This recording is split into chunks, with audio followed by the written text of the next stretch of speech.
সুপারিশকারীও থাকবে না। এই যে আল্লাহ তাআলা অন্য আয়াতে বলেছেন যে ওয়ালা তাজিরু ওয়াজিরাতু উযরা উখরা, সূরা ফাতিরের 18 নম্বর আয়াতে আল্লাহ বলেন কারো বোঝা কেউ বহন করবে না। আখেরাতে কিয়ামতের ময়দানে কারো পাপের বোঝা,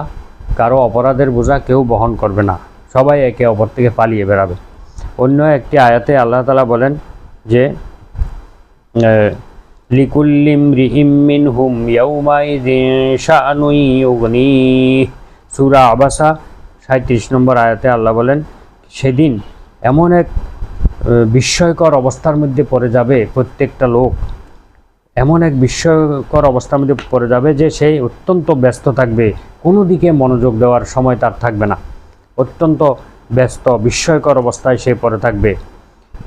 অন্য আয়াতে আল্লাহ তাআলা বলেন এই দিন সম্পর্কে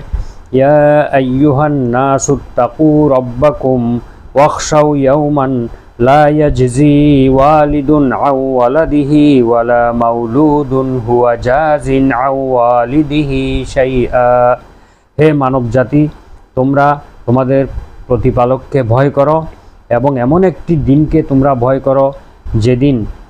কোনো পিতা তার পুত্রের জন্য কোনো কাজে আসবে না, ওয়ালা মাউলুদুন এবং কোনো পিতা তার সন্তানের জন্য কোনো উপকার করতে পারবে না,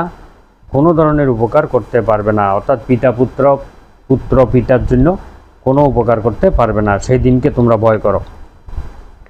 আল্লাহ তাআলা আরও বলেছেন যে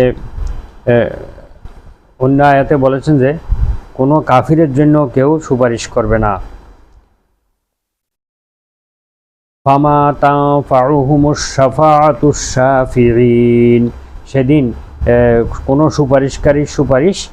কবুল করা হবে না, অর্থাৎ কাফিরদের জন্য কোনো সুপারিশ কবুল করা হবে না। তারপরে আল্লাহ তাআলা আরও বলেন ফামা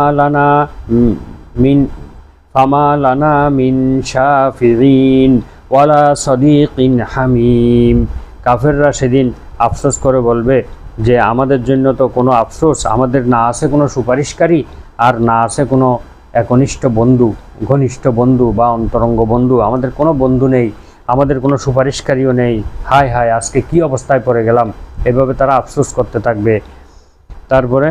আল্লাহ তাআলা আরও বলেছেন ওয়ালা ইউখাযু মিনহা আদলুন, তাদের কাছ থেকে কোনো মুক্তিপণ গ্রহণ করা হবে না, তাদের কাছ থেকে কোনো মুক্তিপণ গ্রহণ করা হবে না। অন্য আয়াতে আল্লাহ তাআলা বলেন